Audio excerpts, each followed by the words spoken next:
Hello students. तो हम DC motor के कुछ टॉपिक्स देख लेते हैं जिसमें हम न्यूमेरिकल के कुछ फॉर्म कर लेते हैं। तो यहाँ पर आप प्रैक्टिस करते रहिए, ठीक है। यहाँ पर हम देखेंगे डीसी मोटर के कुछ क्वेश्चंस।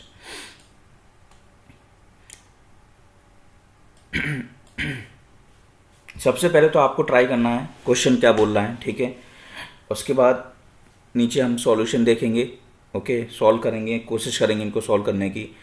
तो सिंपल से क्वेश्चन है, देखिए एक 4 पोल का डीसी सीरीज मोटर है और कनेक्टेड कैसे है, वेव कनेक्टेड है, ठीक है। कंडक्टर से इस पर 200 और फ्लक्स पर पोल आपको 20 मिली वेवर दिया हुआ है। जब मोटर आपका ड्रॉ करती है 20 एम्पियर सप्लाई से, ठीक है, और बैक ईएमएफ आपको दिया हुआ है 200 वोल्ट, आपको स्पीड फाइंड करना है, ठीक है, एन की वैल्यू फाइंड करना है। आप समझ गए होंगे फॉर्मूला कौन सा लग रहा होगा, बैक ईएमएफ का फॉर्मूला लग रहा होगा, ठीक है।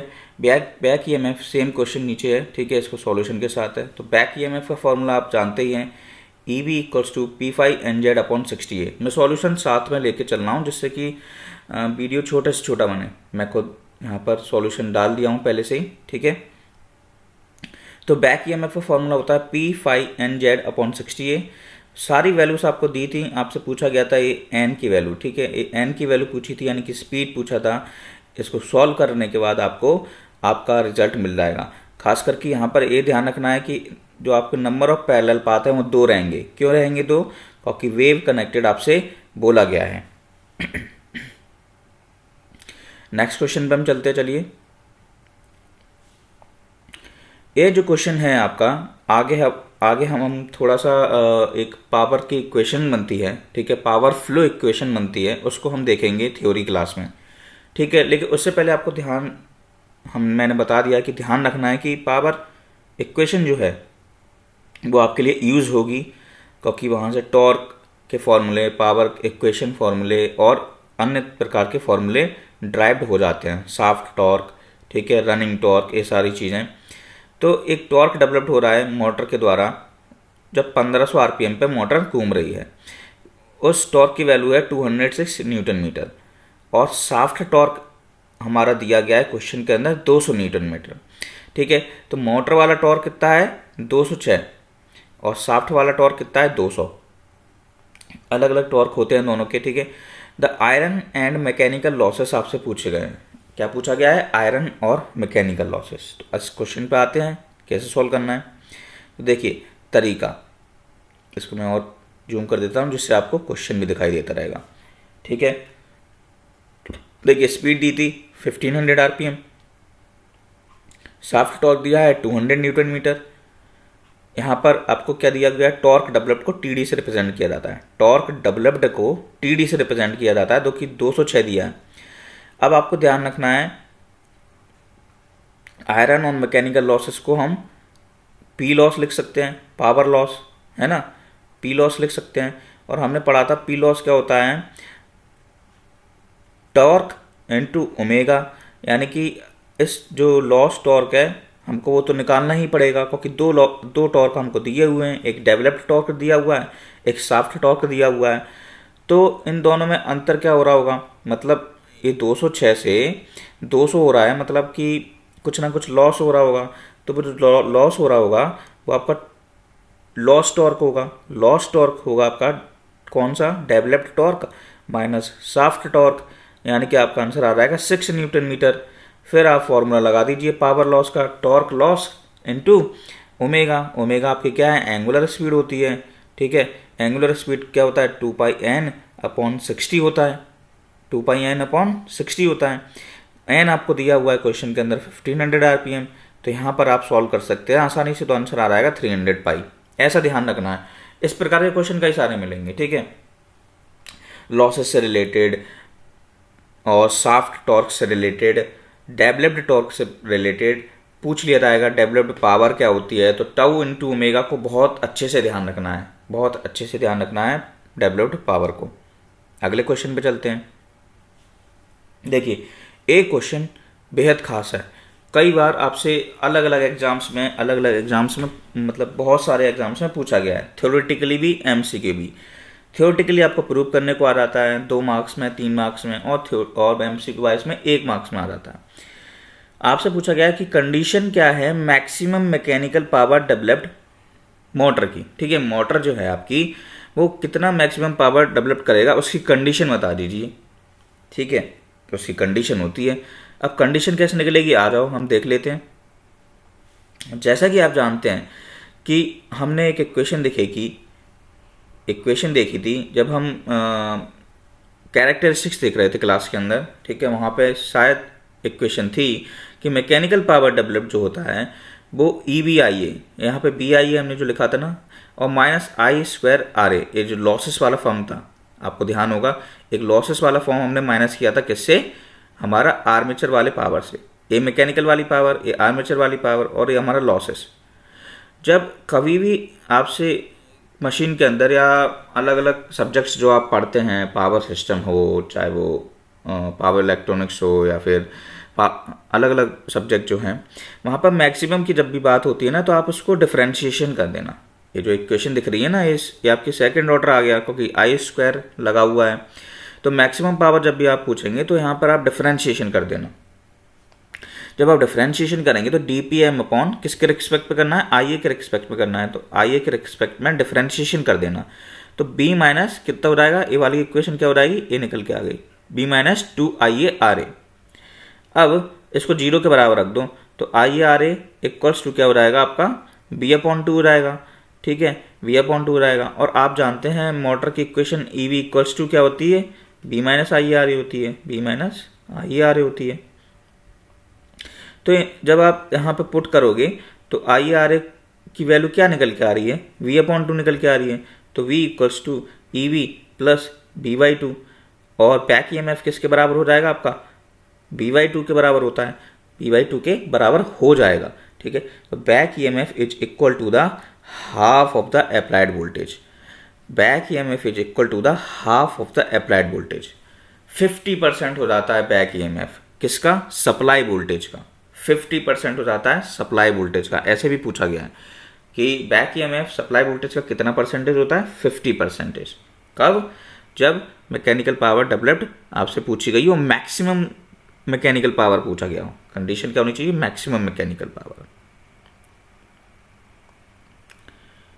देखिए यहाँ पे भी एक सिंपल सा मैंने यहाँ डायरेक्ट सॉल्यूशन ले लिया है। ठीक है, if the current in the armature of a DC series motor, if the current in the armature of a DC series motor is reduced to 50%, the torque of the motor will become।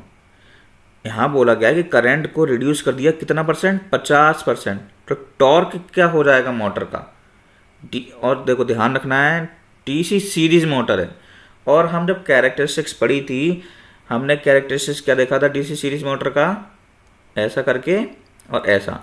ये before saturation वाला देखा था, ये after saturation वाला देखा था। तो before saturation वाला जब देखा था तो torque is directly proportional to IA² था, क्योंकि फ्लक्स भी IA के प्रोपोर्शनल था, तो फाई IA होता है, तो torque directly proportional to IA²। अब यहाँ देखो कंडीशन दी है कि आर्मेचर करंट 50% रिड्यूस हो गया, तो कर दीजिए 50% रिड्यूस कर दीजिए। 50/100 जो IA डैश आएगा वो आपका 50/100 IA आएगा, यानी कि IA डैश कितना निकल गया आपका 0.5 IA। लेकिन DC सीरीज मोटर की कंडीशन क्या होती है, IA²। तो यहाँ पर आप देख लेना। ठीक है, जो नया निकल के आया ना I, वहाँ पर पुट कर दीजिए 0.5² इंटू IA²। अब क्या करना है आपको, τ/τ डैश कर लेना है, यानी कि पुराना टॉर्क अपॉन न्यू टॉर्क। इसको जब आप सॉल्व करोगे तो सॉल्व करने के बाद 0.25 निकल के आएगा, यानी कि परसेंटाइल में 25%। तो 25% किसका क्या होगा आंसर, 25% आपका जो टॉर्क निकल के आया है वो प्रीवियस वैल्यू का 25% है। तो अगर आपको ए वाली लाइन याद नहीं हुई, ठीक है, आप ग्राफ से याद कर लेना। आपको पता था ना बिफोर सैचुरेशन में IA² के डायरेक्टली प्रोपोर्शनल है, आफ्टर सैचुरेशन दोबारा से टॉर्क IA के डायरेक्टली प्रोपोर्शनल आ जाता है। लेकिन आफ्टर सैचुरेशन का मतलब नहीं है, क्योंकि हम अपनी मशीन को तंग नहीं करते हैं, सैचुरेशन पीरियड में नहीं ले जाते हैं। ठीक है, नेक्स्ट क्वेश्चन पे चलते हैं। सॉरी, देखिए यहाँ पर भी हमने डायरेक्ट यहाँ पर सॉल्यूशन दिया गया है। सबसे पहले क्वेश्चन को देख लेना। एक डीसी सीरीज मोटर है जिसमें आर्मेचर रेजिस्टेंस दिया हुआ है, यानी कि आर ए की वैल्यू दी है। सीरीज फील्ड रेजिस्टेंस दिया हुआ है 0.08 ohm. Motor is connected to 400 volt की सप्लाई। लाइन करंट दिया हुआ है 20 एम्पियर। स्पीड दी है 1100 आरपीएम। ठीक है, अब देखो क्वेश्चन बदला है यहाँ से, when the line current is 50 ampere. अगर हम लाइन करंट को 50 एम्पियर कर दें, पहले 20 थी अब 50 कर दें, और एक्साइटेशन को 30% बढ़ा दें, तो स्पीड क्या होगी? एक्साइटेशन जो दे रहे हैं ना डीसी आप, तो उसको 30% बढ़ा देना, तो क्या होगा स्पीड को? क्या होगी स्पीड? अब देख लेते हैं इस क्वेश्चन को। वोल्टेज दिया हुआ है, I1 दिया हुआ है, N1 दिया हुआ है, RA दिया हुआ है। सीरीज, आप इसका डायग्राम भी बना सकते हैं। हम DC series motor, series field की रेजिस्टेंस दी है, I2 दिया है और N2 आपसे पूछा गया है। एक कंडीशन लगाना है, φ2 जो दिया हुआ है, जो देखो एक्साइटेशन को 5 से रिप्रेजेंट करना, पावर फैक्टर नहीं है, ठीक है। लेकिन एक्साइटेशन जब भी आप रिप्रेजेंटेशन करेंगे किसी भी थ्योरी या एमसीक्यू वाइज में या सॉल्व करते समय न्यूमेरिकल, एक्साइटेशन को आप 5 से रिप्रेजेंट करना है। तो उसने बोला कि एक्साइटेशन को बढ़ा दिया गया, यानी कि पहले 5.1 होगा, अब 5.2 होगा। जो बढ़ा हुआ होगा ना वो 5.2 होगा। वो 5.1 के कितना परसेंटेज कर दिया है? 30% बढ़ा दिया। यानी कि अगर 5.1 100% था तो 5.2 कितना हो गया? 130% हो गया। किसके? 5.1 के। अब आ जाते हैं अपने क्वेश्चन पे। बैक EMF 1 निकालते हैं, ठीक है। B minus I1 RA plus RAC। DC series motor है इसलिए रेजिस्टेंस को IA RA प्लस RAC। यहाँ से बैक EMF 1 निकल जाएगा। अब बैक EMF 2 की इक्वेशन निकालते हैं। बैक EMF 2 की, बैक यहाँ पर करंट 20 एम्पियर था पहले, दूसरे में 50 एम्पियर कर दिया। 50 एम्पियर से करने के बाद यहाँ पर कितना आ गया वैल्यू? 393 वोल्ट। सीरीज रेजिस्टेंस तो सिमिलर रहेगा, ठीक है। आर्मेचर रेजिस्टेंस भी दिया हुआ है, वो भी सेम रहेगा। अब जैसा कि हम जानते हैं बैक EMF की इक्वेशन क्या होती है? P phi N Z upon 60। हमको निकालना क्या है? N निकालना है, स्पीड N2 निकालना है। बैक EMF को देख लीजिए, ठीक है, इस फ्लक्स को देख लीजिए, ठीक है, और इस स्पीड को देख लीजिए। फ्लक्स मतलब एक्साइटेशन, ठीक है, एक्साइटेशन मतलब फ्लक्स। यहाँ पर रिलेशन निकाल लीजिए, N2 upon N1 equals to EV2 upon EV1 into φ1 upon φ2। सारी वैल्यूज आपको गिवन है पहले से, मतलब क्वेश्चन के अंदर पहले से प्रोवाइडेड है। N1 दिया था, EV2 हमने निकाल लिया, EV1 हमने निकाल लिया, φ1 तो φ1 रहेगा, और φ2 क्या हो जाएगा? 1.3 टाइम्स ऑफ φ1। यहाँ से ये φ2 है, φ2 इक्वल्स टू 1.3 टाइम्स ऑफ φ1। यहाँ से आप N2 को आसानी से निकाल लेंगे, ठीक है। चलें आप अगले क्वेश्चन पे चलते हैं। यहाँ क्वेश्चन है कि एक डीसी शंट मशीन है जो कि एक EMF डेवलप कर रही है 250 वोल्ट पे, और रोटेशन है उसकी 1500 RPM. Find the torque developed for an armature current of 50 ampere. Okay, यहाँ पर हम देख लेते हैं इस क्वेश्चन को। अब जैसा कि आपने देखा था टॉर्क पावर अपॉन ओमेगा। अभी हमने क्या देखा था? पावर क्या होती है? टाउ इनटू ओमेगा होता है। तो टॉर्क को हम पावर अपॉन ओमेगा लिख सकते हैं। वही सेम चीज़ हमने यहाँ पे लगाई है, ठीक है। अब वो इक्वेशन याद है ना आपको? 1/2 पाई EVIA upon NY60। Okay, omega की वैल्यू 2 पाई N अपॉन 60 लगाना है। ओके, और पावर को क्या लिख देना है? EV into IA। ओमेगा को क्या लिख देना है? 2 पाई N अपॉन 60, और पावर को EV इंटू IA। तो EV कितना है? 250 है। IA कितना है? 50 एम्पियर है। N कितना है? 1500 आरपीएम। सारी वैल्यूज तो आपको गिवन है। अगला क्वेश्चन देख लेते हैं। एक डीसी सीरीज मोटर है जो टॉर्क डेवलप कर रही है 20 न्यूटन मीटर की, 3 एम्पियर लोड करंट है। If the current is increase to 6 ampere, torque developed कितना होगा? देखो डीसी सीरीज है, वही सेम फॉर्मूला लगेगा, IA², ठीक है। वही रिलेशन आप दोबारा से कर सकते हैं। तो T1 upon T2 equals to I1² upon I2²। Simple है ना? क्यों टाइम वेस्ट करें फिर इस पर। चलो, एक 4 पोल की डीसी मोटर है, लैब बाउंडेड है, 400 कंडक्टर हैं, पोल शू देखो, एक क्वेश्चन थोड़ा अलग है। पोल शू जो है वो 20 सेंटीमीटर लंबा है और उसकी फ्लक्स डेंसिटी जो है ना, वन पोल पिच क्या थी, दो पोल की डिस्टेंस, उसकी फ्लक्स डेंसिटी आपको दी है 0.4 टेस्ला। आर्मेचर का डायमीटर दिया 30 centimetre. Gross mechanical power developed when the motor is drawing 20 ampere and running at 1500 R. एक क्वेश्चन थोड़ा अलग है, तो इसमें हम थोड़ी सी कंस्ट्रक्शन वाइज क्वेश्चन दिया गया है। तो यहाँ पर आपको ध्यान रखना है, देखो डायमीटर दिया हुआ है, लेंथ दी है, फ्लक्स डेंसिटी दी है, आर्मेचर करंट दिया हुआ है, पैरेलल पाथ दिए हुए हैं, पोल्स दिया हुआ है, स्पीड दी हुई है, फ्लक्स पर पोल। अगली बार जब भी पूछें फ्लक्स पर पोल और मशीन को, आपको कंस्ट्रक्शन वाइज क्वेश्चन दिया गया है, पोल पे जो पोल शू, तो फ्लक्स पर पोल आपका क्या हो जाएगा, फ्लक्स पर पोल पाई इंटू डायमीटर, ये पाई आर स्क्वायर है, ठीक है, एरिया है, एरिया पाई आर स्क्वायर या pi D diameter, L into B upon pole, क्योंकि ऊपर वाला जो टर्म है ना वो आपका फ्लक्स है और नीचे क्या है, पोल है। तो pi R square B into L, ये फ्लक्स है, ठीक है। तो यहाँ पाई पुट कर दीजिए सारी वैल्यूज को, फ्लक्स निकल जाएगा। फिर आप फॉर्मूला जानते ही हैं बैक ईएमएफ का, P⁵NZ/60 है, यहाँ से बैक ईएमएफ निकल जाएगा। फिर आपको ग्रॉस मैकेनिकल की पावर पता ही है, EV इंटू IA दिया हुआ है 20 एम्पियर और EV आपने निकाल लिया। फ्लक्स को पहले निकालना पड़ेगा, फ्लक्स को पहले निकालना पड़ेगा, ठीक है।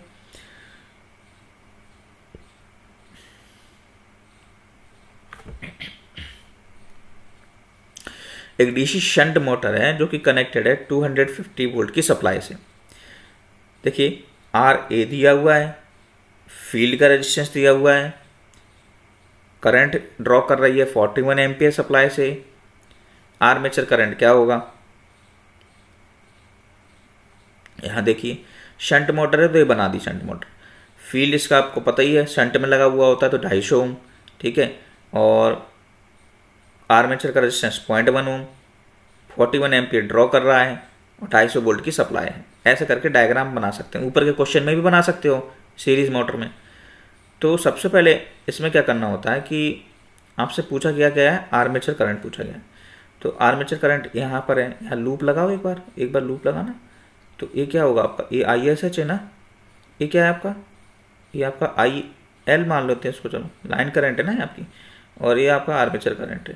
तो यहाँ लूप लगाना, IA जा रहा है, ठीक है, और IL उस पर आ रहा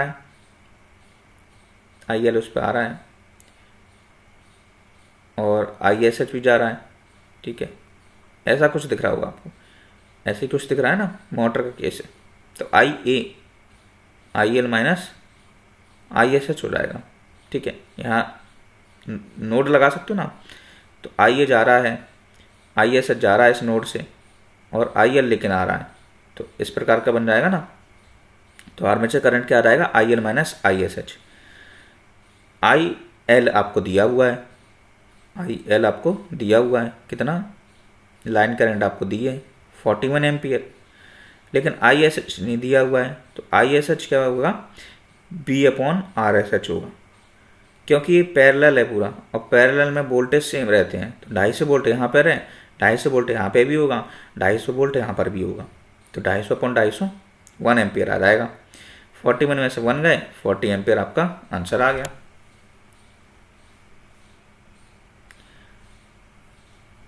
सारे क्वेश्चन प्रैक्टिस करना है आपको, और भी क्वेश्चन आपके जो थियोरेटिकली MCQ होते हैं ना, वो भी आपको मिलेंगे, वेट करते रहना है आपको।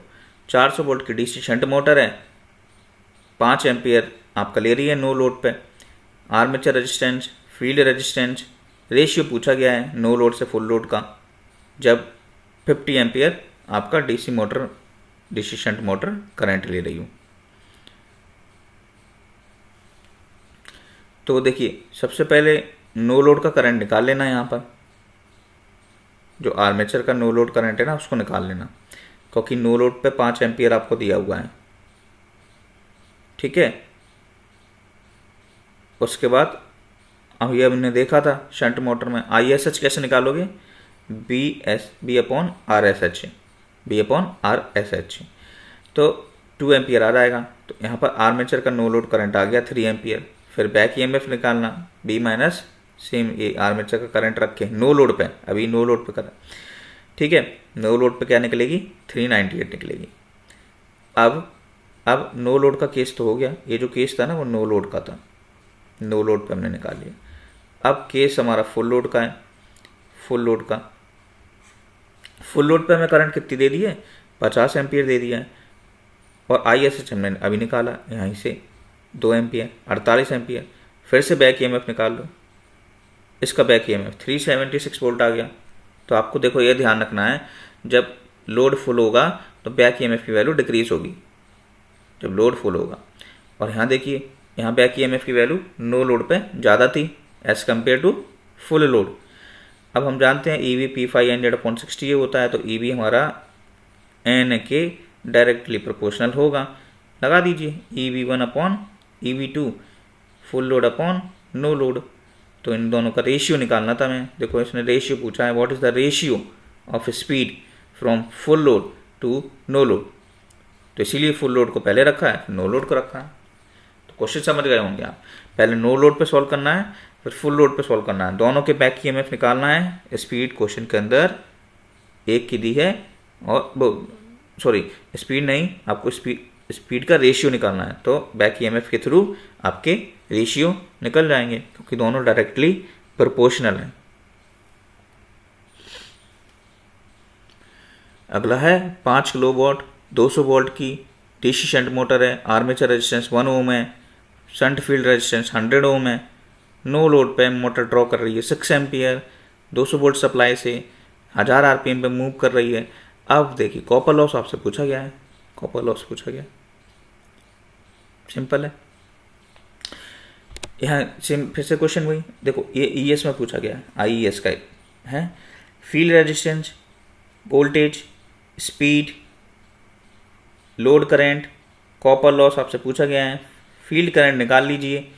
फील्ड करंट क्या होगा, टर्मिनल वोल्टेज अपॉन फील्ड का resistance, terminal voltage upon field का रेजिस्टेंस 2 एम्पियर आ जाएगा। फिर आर्मेचर करंट निकाल लीजिए।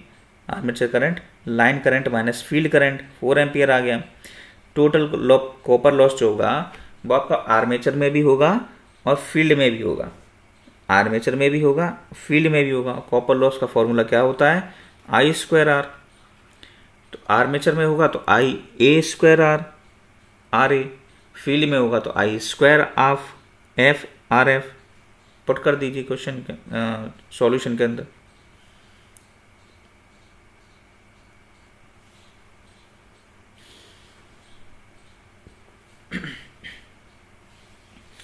नेक्स्ट है कि अब देखो क्वेश्चन ही अलग हो गया है। अब सेपरेटली एक्साइटेड DC मोटर का देख लो एक question. Separately excited DC motor है जिसमें आर्मेचर रेजिस्टेंस दिया है 0.5 ओम। देखो सेपरेटली एक्साइटेड तो बिल्कुल अलग बनती है ना, ये बिल्कुल अलग है। यहाँ आर्मेचर है हमारा ऐसे, ये सेपरेटली एक्साइटेड है। अब इसको रन करा रहे हैं 250 वोल्ट सप्लाई से। आर्मेचर करंट है 20 एम्पियर, स्पीड है 1500 RPM। Torque developed for an armature current of 10 ampere. Current है आर्मेचर करंट 10 एम्पियर। टॉर्क पूछा गया आपसे, कितना टॉर्क डेवलप्ड होगा इस 10 एम्पियर करंट पर। आइए इसको भी देख लेते हैं। तो यहाँ पर power equal to torque into omega होता है। तो टॉर्क क्या हो जाएगा, पावर अपॉन ओमेगा हो जाएगा। ओमेगा 2πN/60 होता है, 60 ऊपर पहुँच जाएगा। Back EMF P minus IAR होता है। तो यहाँ से बैक EMF आ गया, पावर EVIA होता है, तो पावर आ जाएगी। अब यहाँ पर मैकेनिकल टॉर्क पावर आपको आ चुकी है, पुट कर दीजिए इसमें। मैकेनिकल पावर जो निकल के आई है ना, इसमें पुट कर देना, इसमें पुट कर देना। ये जो है ना, ये चीज़ सेम चीज़, तो 30.57 आपका आ गया। लेकिन अब हम जानते हैं कि टॉर्क आर्मेचर करंट की प्रोपोर्शनल होती है। कहाँ देखा था हमने, एक क्वेश्चन देखी होगी, देखो torque is proportional to phi I, torque equals to K phi I। Okay, ये देखा था ना। तो TM2 equals to TM1 into 10/20। यहाँ से आप सॉल्व कर लेना। ये क्या है, ये T1/T2 है इक्वल्स टू IA1/IA2, यही चीज़ लिखी हुई है यहाँ पे, ठीक है।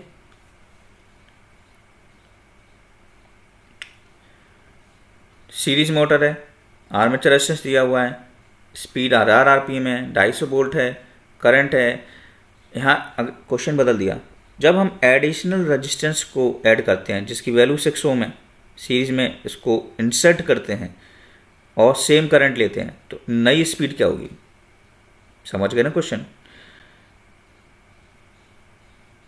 इस रिलेशन को ध्यान रखना है बैक ईएमएफ के। बैक ईएमएफ हम जानते हैं B माइनस IA/RA होता है,